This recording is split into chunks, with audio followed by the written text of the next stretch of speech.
not much scaling. Yeah, if they don't go for another support with a more targeted stun, it's going to be difficult for Lesh and Lina to set up their stuns.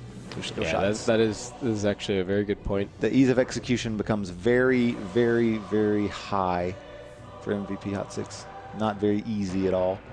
Whereas TNC can kind of just run at you with shields and healing.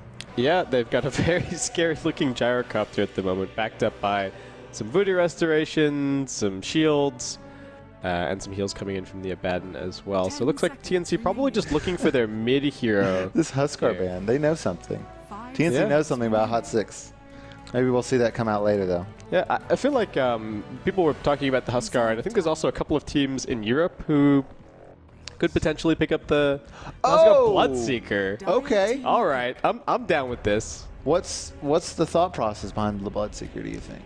I want to see Blood Rage, Nature's Prophet, and Gyrocopter. Yeah. I think Flat Cannon with Blood Rage and all of his other damage is pretty crazy. And as much as they nerfed the global aspect to Blood Rage synergizing with Wrath of Nature, it's still kind of there. So it's still somewhat a thing. I think it's 50% is the drop off or something like that. But it's been a while since I actually realized it. You don't see a whole lot of Bloodseeker in competitive matches. We do not. But I actually think that the Blood Rage Gyrocopter is going to be very scary. And in general, MVP Hot6, I mean, what are we looking at here? Is the Rupture extremely valuable? That's what I'm just trying to think about. I think the Rupture is pretty good against Lash. It's pretty good. And he is the 2 position here. Exactly. Yeah, he is a 2 position with the Lina support. I am worried for Hot6. I think they have a very difficult to execute lineup.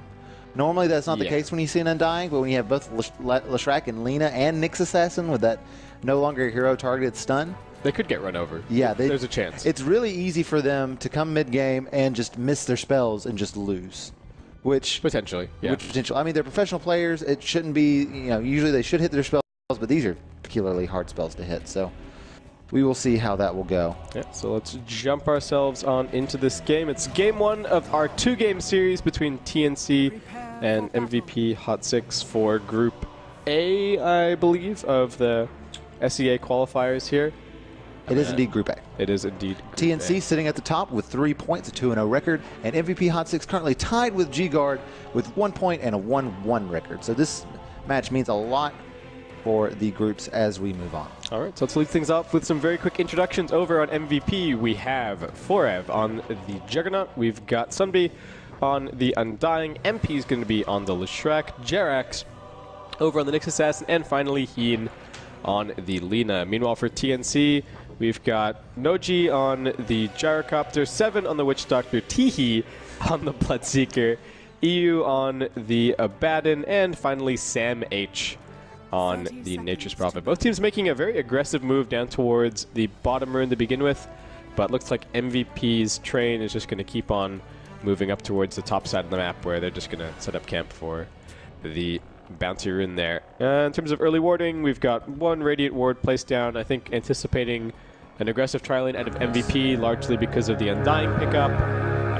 But looks like it's not going to be seeing anyone just yet. And Undying is actually solo in the off lane for the time being. Somebody just getting in position I think for a it's little going bit to of end a up block being the Nyx. I think it's The like dual lane? a Nyx Undying dual lane, especially considering you see the Mango and well, I don't know actually.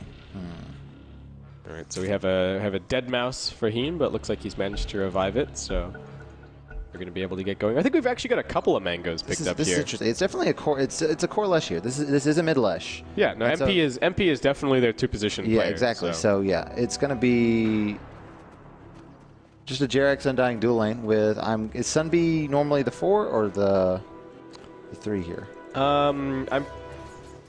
I feel like Jerax has been playing offlane from what I remember, but not 100% He's sure. been, if the current matches are correct, he has been playing more of a 4-5 role. So this will be a support Nyx Assassin. I like that slightly better, but they still don't have much of a targeted stun, which is a little bit of a worry for me. But if they could pull it off, it's still just fine, I think. Yeah, I think it's more about pressure than anything else. Just trying to keep the Gyrocopter's farm down a little bit, keep the support over here, get the stun out onto the Gyro, throw in a few auto attacks, but Seven's ready with the paralyzing cast to sort of force them back. So I don't think I've ever bit of seen mana this dual trading. lane in pub or pro. Undying Nyx. Yeah, it's definitely a little bit unusual. Mid has also turned into a dual lane somewhat here, as the Abaddon is actually helping the Bloodseeker out and putting a lot of pressure. Yeah, they've got the shield. He needs one more auto attack, I think, to finish this one. Picks up the point in the Thirst, but looks like not enough move speed to close the gap onto MP, but he's still quite a few CS away from picking up his bottle and did not ferry out a salve. There's actually going to be a TP coming in from Sam H on the Nature's Prophet. Needs 2 more auto attacks or more to find the kill. He's not going to get that one, but this is a lot of bullying on this Leshrac, and not a hero that can cope with it all that well, really. So I don't know what MP's going to be able to do here. Looks like a salve is just going to be ferried out to him, but the Bloodseeker really getting established in this lane. And we were talking about the Nature's Prophet might be getting involved early. That is the definition of getting involved early. A TP mid at a minute and 30 seconds into the game. Yeah. Well, Sam H is going to have to walk his way back up to the top. Looks like he might pick up an Invis rune for his troubles along the way, as the bounty is going to end up going over to the Abaddon here. And TNC almost playing this Abaddon like people play Wisp on mid. They just picked up an immediate bottle on him, and looks like he's just sticking around for the dual lane. They just profit with the level 2, and the Invis wants to get involved here, and they come charging on an MP. They don't get the damage from the first shield explosion. Second one is going to land, but Tiki not really able to get in position here. They are going to get a TP out of Heen. There's a few more auto attacks come in. Nice follow-up as well with the Split Earth as the Treants look to tank the tower, but it's just chaos on mid lane. Yeah, and this isn't actually working out all that amazingly well for TNC. They're getting really good farm on the Bloodseeker, but Undying's farming fantastically bottom lane. Gyrocopter taking a ton of pressure. Only 5 CS on him right now. Comes running in with the Rocket Barrage. Jerax might have gone a little bit too far forward, but here comes the turnaround. Misses the stun, however, and they've still got vision over in the trees because of the Thirst. He's trying to juke. But the Seven taking some damage. Looks like somebody will be able to pick up at least 1 kill, but he loses the Nyx Assassin in the process. And Noji just forced to fight this one out, but the zombies might finish him off. No, the Tombstone fades at just the right time. The TP from Sam H turns out to be very helpful. That was super helpful. And that's a 2 for 1. Not only did they get first blood because of that, but they also got the cleanup kill on the Undying. I think the Gyro would have went down there. So not only did he take a life, but he also saved a life with this TP. Yeah, and this active, aggressive Nature's Prophet answering our questions about how he's going to be played and getting quite a bit done so You're far. playing it more aggressively than Vici Gaming would play their Nature's Prophet, and that's saying something. That's something. Yeah. All right. Oh, bottom lane, another little attempt on the Gyrocopter. I think he just wanted to go and grab some boots from the side shop, but he's going to end up paying pretty heavily for it. They do have the Abaddon down here. Just enough mana for the Rocket Barrage. The shield's going to pop as well. Abaddon's got 1 point up in this Mistcoil, not throwing it over to the Gyrocopter. Another TP from the Nature's Prophet. And somebody does manage to finish off the Gyro 7s, just auto-attacking away. Tombstone will be able to bring it down. They've tracked Jerax over in the trees, and he'll end up falling. Nice Sprout is going to keep Sunbeam away from the Witch Doctor. And looks like he's going to be all right. Few more auto attacks getting thrown out. Got enough mana for 1 Mistcoil nuke on the Abaddon, but I don't know if that's going to be enough for the kill. They do have the cask, and 1 more auto attack from the Nature's Prophet finds the kill. 2-0 and 2. Double kill for Sam H. And meanwhile, T was actually able to get a solo kill on the Leshrac in mid. Oh, damn. How did that happen? I'm not certain. Well, there you go. Bloodseeker doing Bloodseeker things. They're still falling behind really heavily in terms of farm. It's only the Bloodseeker on last hit who's really up there. The Nature's Prophet, 6 CS, but all of this participation is putting him up there as well. Though it looks like it's going to be that Null Talisman Blade Mail build as he starts working in towards his second Null. So really just a run at you all game long strategy from TNC, and we'll just have to see if that's going to work out. I miss this build. I love the Blade Mail Null Talisman build. It's so fun. I just love when it first started emerging on the scene, and everyone was like, "What the heck is what the heck is going on here?" And then it was it's like, oh, okay, well, Blade Mail's kind of efficient. Well, I think it was, so I think the timeline is actually, like, it starts becoming popular in European pubs. Yes. Somewhat, and then people are like, oh, it's just a pub build, you know, that's the only place where you can get away with TPing right on top of people and popping Blade Mail. And then it started being, I think, Bone 7 to me was, of course, the person who was using it the most. Somebody going to get jumped here bottom lane. Cast does bounce over to Jerax, but they're unable to get the Gyrocopter in range to do anything here. They do need to be careful. Undying dropping pretty low, but he's got a salve, and we'll be able to heal back up. But yeah, we saw it for a very long time, this Nature's Prophet build, and then as Nature's Prophet kind of fell off, We just yet if it is going to end up being treads into blade mail, or if we might be considering picking up a maelstrom or something. When you went the blade mail null build, did you normally get we see some action in the river? Nice stun dodge there from Teehee. Loses the move speed as he kills off the Leshrac, so won't be able to continue pursuit over onto the Lina. Meanwhile, Sam H tanking some damage from 4ev here. I think a little bit of missed micro looking for the Treant's going to try and sprout himself in, but there was a Quelling Blade available. He's now going for the body blocks. There is a TP available on 4ev. 7 comes in with the cast. Is it going to end up bouncing all the way back? Nope. And can they finish this one? Nuke from the Abaddon, not quite enough. This Juggernaut just manages to make it back to the fountain. So what I was talking about before, the blade mail null talisman build, what was the normal boots? Would you get phase? Some people went phase, some people went treads. I think it depended on whether or not you were going for... it depended on whether or not you're going Necrobook or whether or not you're going Maelstrom. Okay. I think that was kind of the, at least to me, the deciding thing. But I think Gloves of Haste, even if he's just going for treads, are probably a tiny bit more efficient in terms of DPS with double Null Talisman than going for the robe would be. So, or the what is the item that I'm even thinking of? It's the robe. It's the robe. It's the robe? Robe of the Mega. Robe of the Mega. Okay, yeah. It's just it's a very rare item to just kind of pick up. Just casually talk about, yeah. Exactly. Oh, and he's got the Robe of the Magi pickup. No, it's not really a... yeah, I feel like it only gets talked about in the context of, is this person going for an Orchid build? And that's kind of about it. But anyway, MVP still doing pretty well on farm on all 3 of these lanes. Experience is pretty much dead even, and only about... It's actually a fairly substantial... Wait, is that net worth? So it's about 1k gold in TNC's favor right now. So those 3 kills definitely showing up. The Juggernaut has good farm, so MVP at least looking good on that front. And they've managed to get out pretty early on here and place down their second set of wards, so still good vision around the map.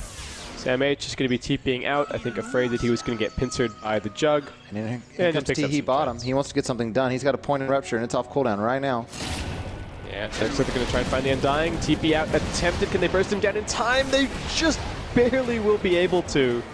Undying, I think, was on a fraction of a second left on that TP, but Rocket Barrage dispatches of him pretty quickly. And that is going to be a kill down in the bottom lane. TNC bring it up to 7 for 3. MVP look for something on the top lane as they start going for this tier 1 tower. And looks like with the healing ward sustain, they're going to be able to get this. The Treants, unfortunately, weren't able to pull the creep wave off. It's going to be a very easy tier 1, in fact. They're looking for a tier 1 of their own and a kill on bottom lane. Jax gets stunned inside of the silence from the Bloodseeker, doing alright damage before it comes TPing in. Omnislash gets used, Light Striker just barely catching at the Bloodseeker, and he is going to end up being nuked down. MVP bringing everyone to bear to fight for this bottom lane. Gyrocopter firing back with the Rocket Barrage, but MP not giving up just yet. A little bit of a heal from 7, opens up some space along with the paralyzing cast bouncing through. As he jukes over to the side, call down gets dropped. Do they really want to chase all the way into the trees here? Abaddon comes chasing in. Jarex is still alive, as is Heen, but Sam H has arrived with the right clicks. The Tombstone is down. They need one more right click on Heen. They are going to end up getting it. 7 will be brought down, and that's a 4 for 2 thus far. I don't think Abaddon's going to be able to escape. Doesn't have his ultimate. And that's a team wipe. 9.5 minutes into the game. They fought the Undying, and they lost. That was perfect for MVP. He's got a lot of sex and thirst going on right now. Rev, unfortunately, not with the TP. Just going to spin, eats auto attacks. Teehee gets the first kill. Thirst's a little bit low now. So he won't be able to continue on to the second, but at least turning things around somewhat at the very end there. This game is going to be a wild ride. Yeah, I think so. We've seen a lot of action thus far. 1 tower dropping, but 18 kills in 10 minutes. Who can complain? This is definitely SCA Dota right now. Looks like Bloodseeker's going to be going for a Blade Mail build-up of his own. So this honestly looks like it might just be the TNC strat against the Lesh. I feel like they're trying to force MP into an early BKB. We've seen a lot of Leshracs recently getting away with just going for sort of Bloodstone straight into Octarine Core or Blink Dagger, but not really a BKB to be seen anywhere. And yeah, he's not going to be able to do anything against double Blade Mail. Jump on bottom lane. Gyrocopter almost dead, but just skirting away at 45 HP. Looks like not enough damage to bring him down. And that was the first event that he used. Jarek's going to end up eating her up to here. Does manage to run out of the Blood Right. The call down's coming in. Heen, one last auto attack, just barely finishes him off from Sam H as Jarex Tried to find a little hidey hole over in the trees. SamH summoning up some treants for him. Actually has Optus Dodge available in 1 second, but it's only level 1. Gets stuck inside of the Sprout, but manages to jump at Teehee. Going to keep on chasing, looking for this kill. And auto attacks or the homing missile would have finished it off. That's a 3-for-0 bottom lane as MVP get sort of baited in by the gyrocopter. Yeah. Teehee is just not even leaving this bottom lane at this point. Yeah, I mean, why not? There's action happening here, and MVP want to keep on fighting this. In fact, more TP's coming down. MP throws at the lightning, stalls the push somewhat, but SamH still going to grab that last hit on the tower. And not going to be the Blade Mail build for him, in fact, as he ends up grabbing an Oblivion Staff. And looks like Orchid is on the cards, but he's got the farm, I think, to go for this. It's a really old-school Nature's Prophet build, but looking like it should work out here. Yeah, I like it. It works well against a lot of these heroes. A lot of these heroes. Yeah, if Lina manages to pick up a Yule Scepter and you get Yules, you can sometimes silence her as you drop down and not get comboed. Same story for the Leshrac if he goes for a Yule Scepter here. If Juggernaut doesn't manage to get to his Manta Style early enough, then you can silence him and make him totally useless in the fight, so that's going to be tough for Forev. And it's just more pickoff power, which is definitely what it seems that SamH is focusing on with his Nature's Prophet. It's interesting. It seems like to me that TNC is really trying to get eyes on the Undying, and they force fights wherever he isn't. If they know the Undying is gone, they will push right into it, just basically run at them. I've noticed a couple of times SamH has scouted out the Undying with his treants and has made certain to ping him. So I think that's the plan, is both teams, I think, want a team fight, and I think MVP thinks they can win the team fights if the Undying is involved. However, if he's not, it's different story. Exactly. Yeah, and TNC see some heroes gearing up top lane somewhat. They're going to come in and push this tier 1 mid. Lightning comes in from the side. They're going to get the combo stunned onto SamH. Going to keep him alive with the Abaddon. Not quite able to do so. The cooldown comes in, however, and it catches a bunch along with the Paralyzing Cast. And the Death Ward going out for Evanheen. Will be able to kite back defensively for now as TNC are left to focus on the Tombstone. Forev drops the Healing Ward and wants to re-engage 7, standing his ground. And the Abaddon will just end up popping his ultimate to try and finish off the Tomb, but he's also going to end up being brought down. Jerax looking for the kill on the Gyrocopter, but he makes it up the cliff into Fog. Teehee with his Blade Mail going hard, but does need to be careful. Thirst move speed's going to get him a little bit further away. And might actually be able to heal up off some jungle camps and look to re-engage in a little bit, but instead just going to swing over to mid, grab this Illusion Rune, and that might be it for now, as it does end up being a 3-for-2 trade overall, and the Tombstone does a ton of work for MVP. Even though Undying was blown up almost immediately, thankfully he got his Tombstone up and was able to get some work done after the fight was over. Teehee, though, is putting in some work in this game. 5-1. He's been involved in just about everything going on. Yeah, and he's got so much farm as well. Yeah. He's 1300 Blade Mail. What kind of build do you want to see from him this game, K-Pop? Oh, God. I'm not really sure what the... I mean, obviously I don't see a lot of Bloodseekers, so I don't really know what the standard is. Sometimes we see Shadowblade, and I think Silver Edge is actually not the worst thing on him, but this is probably not the best Silver Edge game that I'm seeing. Not a lot of great things to disable. So maybe an SNY, I think, is if they're going to keep fighting like this, the move speed's fantastic, the stats are good for him. If he's going to be chasing people a lot, the maim is always good. So I think SNY makes a lot of sense. Yeah. BKB looks good this game, but I think it's counterproductive when you've got this Blade Mail. So I think just tanking up as much as you can is probably the best call. MVP moving to push onto this bottom lane, but they are somewhat hesitant. There are a bunch of heroes off the map right now from their perspective. Nature's Prophet, of course, is pushing top lane, but that's not at all suspicious because he could just be TPing down to join a fight bottom. And they're actually going to lose their nerve and back heroes off and give away this tier 1 top lane absolutely for free. So the smart decision for TNC to stay in the fog there up until the final moment actually ends up coming up pretty big for them. Jerax is setting up on top lane with the Vendetta, but his Sentry Ward gets dropped down. They spot him. He's making his way over into the trees. Second Sentry gets dropped. Just gets out of range of that one. But this Vendetta is not going to last too much longer, and he will be forced to run back into the Sentry before too long. More pings coming out. They didn't check every nook and cranny. And looks like Jerax is actually going to be able to hide in there for now. No, the Treants get summoned, and they spot him out. He does have a Carapace, but nobody's coming to help him, and he doesn't have a TP scroll either. So this is just a straight-up dead Nyx Assassin. And who's gonna get the kill? It is going to end up being your Bloodseeker as well.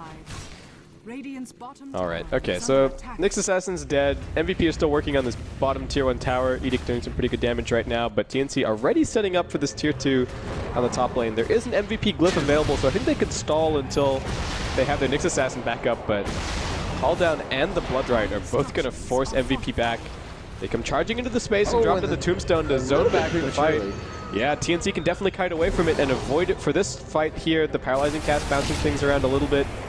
Forev locked in place by the Rupture, but he's got the Healing Ward in the trees. And he's going to be okay to just sit there and wait that one out, so. MVP, somewhat of a commitment from both sides. There was a Call Down used on the one and the Tombstone used on the other, but it looks like that show of force from MVP is going to be enough to get TNC to at least reconsider and back up. They also forced the Leshrac TP before he was actually able to take the tower, and Gyro was able to deny it bottom. So. Oh, okay, that's a pretty big deal. So TNC, I actually thought MVP would have ended up coming away with that if they got the tower, but vice versa. Yeah, and TNC, after a sort of back and forth early game, are now up to about a 2K experience lead and almost a 7,500 net worth lead as well, as Witch Doctor's just going to be brought down solo by your Juggernaut on the top lane. Omni Slash, I'm sure. Yeah. I'm just figuring out if there's a rune or something involved, but looks like maybe just ran out of the trees and straight up Omni Slashed him. Poor Witch Doctor. I think he just wanted to get some levels or some farm. Yeah, he's actually doing all right on levels. Level 8 at the moment, but farm is definitely the biggest problem for him. Fight breaking at mid lane, he gets silenced up. That Orchid was only just completed, and TNC come running in and grab a second kill. MP retreating up onto the high ground, but he doesn't have a TP scroll available. And I think he's just going to get chased down here unless he can find some kind of sick juke, making his way over into the Radiant jungle right now. But SamH TPing in already to cut him off, and I think MP, all that he can do here is just end up falling. I was going to say do some damage, but gets Orchided up. And that homing missile is going to... No, not even the homing missile to finish him up. It's just more auto attacks from SamH, who is number 3 on net worth right now. He's got like... Oh, I thought he still had really low CS, but 75 is pretty decent. Though the bulk of his farm this game has been all of these kills. 5, 3, and 6 so far. You know, I said beforehand that like they like to farm relatively equitably across their cores, and that is definitely the case. 70, 76, 75, 72 CS across the 3 cores this game. It's actually really impressive considering how much they've been fighting. The ability for them to really make sure they farm at the same time as well. Yeah. I feel like it's somewhat playstyle related in that everybody, when there's a fight, everybody goes, and when it's farming time, everybody farms. Right. But they're doing that very efficiently. Yeah, they're doing a really good job of taking the resources on the map. MVP come in, looking for this fight. There's going to be a Rupture over on the Undying. Trying to get out of the range of the Bloodright. The Ward is doing good work healing him up here. Stun comes through, but Abaddon's still going to be all right. The Gyrocopter, no Aegis on him. He's going to get bursted down, but Tiki might be able to clean up afterwards. MVP have already lost 2, and Forev running off to the side, getting nuked down a little bit. Nyx Assassin trying to escape. In the meanwhile, Omnislash comes back, but Tiki just tanks all the way through it, and Forev only going to take one more auto attack to finish him off. Looks like Nyx Assassin did manage to TP home in the midst of that fight, and Heen, well, also manages to escape, but it's a 3-for-1 exchange overall. They do end up losing the Gyrocopter, but good fight. The key cooldowns for TNC are just on such low cooldowns. Yeah. Rupture's on a 60-second cooldown. Call Down is on a 50-second cooldown. You know, Death Ward's all the time. Like Death Ward's like their longest cooldown, and it's at 80. Now, I mean, Wrath of Nature's down to 75 now. They can fight every minute and have their entire kit available to them. Yeah. And the Abaddon works perfectly for this full 5-on-5 style of play. They kind of got away with it in the laning phase with how they set everything up, and they kind of ended the laning phase really early. A minute and a half into the game, actually. Yeah, it's just like, yeah, whatever. Screw hitting creeps top lane. I'm gonna go TP mid, and I'm gonna try and kill this Lesh. I want to farm heroes. And this is probably, I feel like this is one of the hardest games that we've seen for Leshrac across any of the qualifiers that I've watched so far. It always feels like, okay, they pick him first 2. He does very well in almost any lane matchup 1v1 that he finds himself in, gets his Bloodstone. Even if the Bloodstone is a little bit late, it's such a big farm accelerator, and he goes on to grab 2 or 3 more items and just totally takes over the game. Right. Or at least has a decent game. But no, this game TNC with this Bloodseeker, Blade Mail, and the Nature's Prophet with his very fast Orchid are making life really tough. MP's just picked up an Ogre Club so far, and another 1,500 gold, but definitely not as scary as that fast Bloodstone Leshrac. And if you look at him, he's actually poorer than the Abaddon over on TNC right now. The amount of action in this game is actually like bewildering. There's been 1.7 kills per minute so far to put that into perspective, the average for this patch has been about 1.3. For America, is about 1.1. All right. So the amount of action we see in this game is just ridiculous. That's SCA Dota for you. And a TP coming in from Sam H. Sunbee's going to scout it out, waiting right on top of it. Is the silence going to come out in time? Doesn't prevent the Undying ultimate. Nice stun and a combo from Heen. Brings in the Nature's Prophet right at the very start, but they're just going to try and TP out here. The cask's already been used. Smart from And me. looks like no stun. Stuns are homing missile and paralyzing cask. Yes. So TPing out is actually pretty easy for MVP Right. this game. I mean, that's always been Bloodseeker's main issue, right? It's just, Yeah. see ya. Well, farewell. This is the third fattest Bloodseeker this patch in Pro Dota in terms of net worth. And that's already. There have been 3 Bloodseekers? This patch, yeah. Yeah. I mean, there's already been nearly 600 games this patch. There's been a lot of action. True. You don't think that because there's been so many new versions that it feels like. All the subversioning, Yeah, it's happening a lot. But A4 has been out for a while already. So Teehee did end up going for the BKB end of the day. It's going to... At 20 minutes. Okay, that makes sense. All right. So he did end up going for that BKB. He's got the Aegis up. He can kind of just go and do whatever he wants, really. Sam H going to come TPing in, throws out the Sprout Prison Vision. And yeah, Bloodseeker just doing whatever he wants, goes charging into the base, kills off the Lina. Ready to start auto-attacking over into the Tier 3 MVP. We're pushing mid in the meanwhile, but they're going to be forced back here. Tombstone placed in a position to try and bait in TNC somewhat, but they just right-click it down easily. Jax goes jumping in. Does find a nice stun to open things up somewhat as Forev now looking for the Omnislash, but doesn't actually have enough mana, needs to pop these stick charges. BKB ends up being used by the Gyrocopter, and between the Urn, the Abaddon, and the Witch Doctor, TNC are going to get healed right back up to full. Another Blood Right to force things back as the Tier 3 has fallen, and MVP with both Flesh Golem and the Tombstone on cooldown are a little bit vulnerable, but it looks like with both BKBs being used, TNC are just going to back themselves up. And they've only got about 20 seconds remaining with the Aegis as well. Right, and this lineup from TNC, I'm starting to notice, is kind of forced Juggernaut into a suboptimal build. Drum's Manta is not really what we've seen out of Juggernaut as of late. He needs the Manta so badly against the Orchid, but there's so much AoE that it's not actually a damage item for Exactly, that's the thing. It's like, it's what he needs, but it's not what he wants. And so forcing a hero to go into a suboptimal skill build to deal with what you have is a very good way to get ahead. Yeah, and also just, I mean, there's not really any... The Manta is a farming item, but up until this point, Drum is not all that impressive. And, you know, we're not seeing the Mask of Madness that we occasionally see. And I feel like Forev just hasn't really had the opportunity to sit and hit a lot of creeps. Does have the #1 CS right now, but... Yeah. Oh, looks like Jax getting a successful little gank off bottom lane. Sam H kind of out in the middle of no man's land, just going to tank a Laguna Blade and die. It looks like that was almost entirely set up by Heen, so nicely played there. And Sam H, he's going to go for the full Mjolnir after the... Oh, yeah, he's got the recipe already picked up. So maybe be looking to do a little bit of split pushing. Yeah, you can put the buff on the Bloodseeker as well. And then what do you do? Right. Like this Bloodseeker runs in and he's got Blade Mail and BKB and Static Charge. And you can put the Static Charge on BKB units now, so... Yep. It's...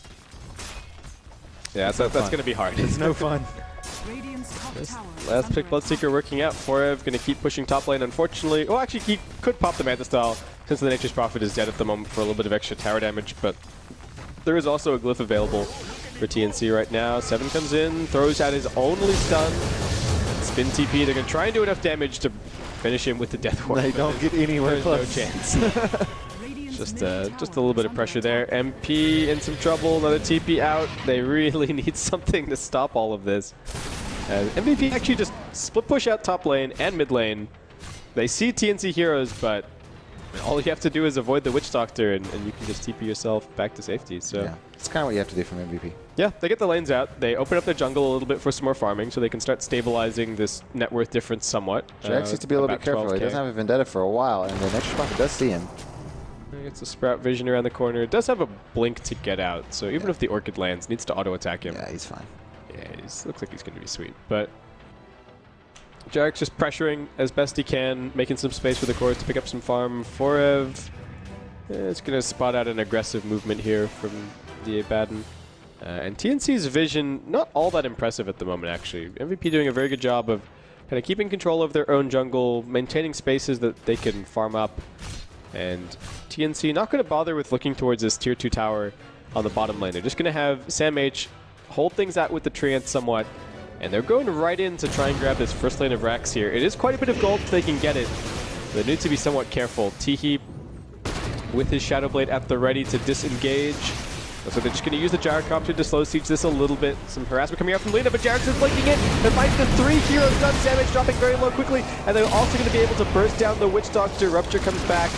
Forev has already used the Omni Slash, and it looks like TNC will be able to disengage with only the 1 casualty. That looked like a disaster after the impale from the Nyx Assassin. But MVP sees blood in the water. They're going after this. Yeah, they're going to keep on chasing. Abaddon turns around for a few auto attacks, still has his ultimate available. Sam H also going to turn and return fire with his Orchid. They bring down Jarek. Spin comes through from Forev, but Abaddon tanks it and gains some health back from the borrowed time. Teehee and the Gyrocopter still looking great. Forev tries to escape there. And that's a team wipe for TNC. MVP, they really thought they had the advantage there, but just being able to turn it around, Teehee just came in and cleaned up. 2 buybacks, but I don't know if that's going to be enough to deter TNC. 3rd buyback from the Juggernaut, but still no Omnislash for 70 seconds. And TNC looking relatively healthy. Now TNC don't have their Witch Doctor. He's able to make the slow roll back in, so this will be a 4v3 for the time being. Yeah, I think the Nyx Assassin respawn is the one that needs to be careful of, but the range Rax is already down. It looks like the melee is going to end up following.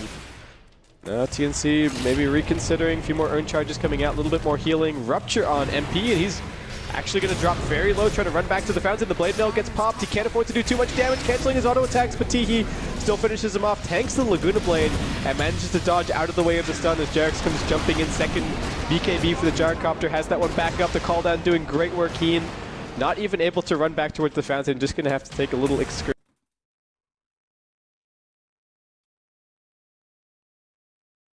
Stain just keeps on going. They've got the mech on the Abaddon. I think they've still got Urn Charges even after all of the ones that they've used. And where are they heading next? They could go straight into Roshan if they wanted. Roshan into the tier 2 tower bottom lane. It just seems like MVP can't fight them. And this could, in some sense, be the answer to the Leshrac. I don't know if it's necessarily... The most amazing thing is that it doesn't feel like it's even, okay, we had to do something super gimmicky to deal with the lag. It's just a Bloodseeker with a Blade Mail, really, and kind of the playstyle overall. But this feels like even an evolution for TNC of, okay, we'll win the lanes for like 30 seconds, and then we'll just snowball. And and this is a situation, I mean, why wouldn't a Bloodseeker work in this meta? I mean, he kind of excels in these fights. And there's all of these heroes with such low health pools that it's really easy to get them down to these thresholds that Bloodseeker really excels in.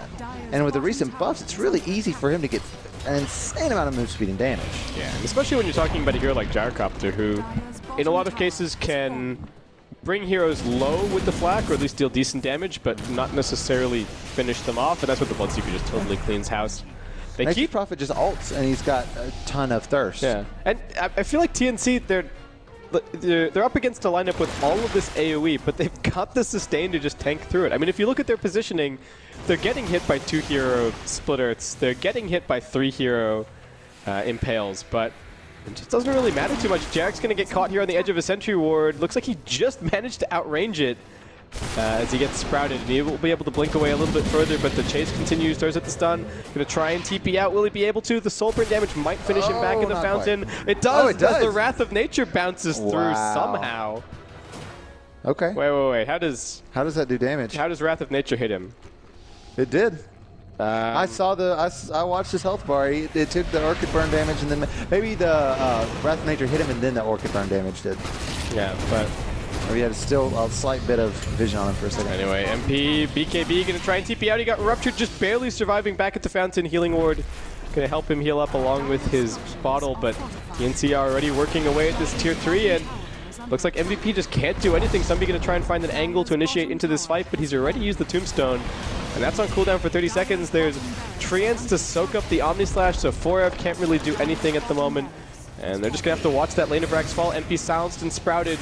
More Rax coming out. He's going to end up dropping as Teehee Shadow Blades forward. They're going to drag the Juggernaut back into the lineup through the Omni Slash as he spins and tries to escape. Ground Sprout is not going to end up catching him. Death Ward thrown towards Heen, but his Glimmer Cape is going to keep him alive for now. But TNC are just diving tier 4s and they don't care in the slightest. Just over Triple GG. GG comes out from MVP, and that's going to be TNC taking game 1 in spectacular fashion. What a game. 50 kills All in right. 31 minutes. All right. We were like, look, we were looking at China, and people were saying, oh, this is getting really stale. It's Shadow Fiend, it's Quap, it's Clockwork, it's Earthshaker. We're seeing the same heroes all the time. Where's the variety? Where's the diversity? Well, Here's a here it streak is in Southeast Asia. This is where we were looking for it. Whew. It was perfect.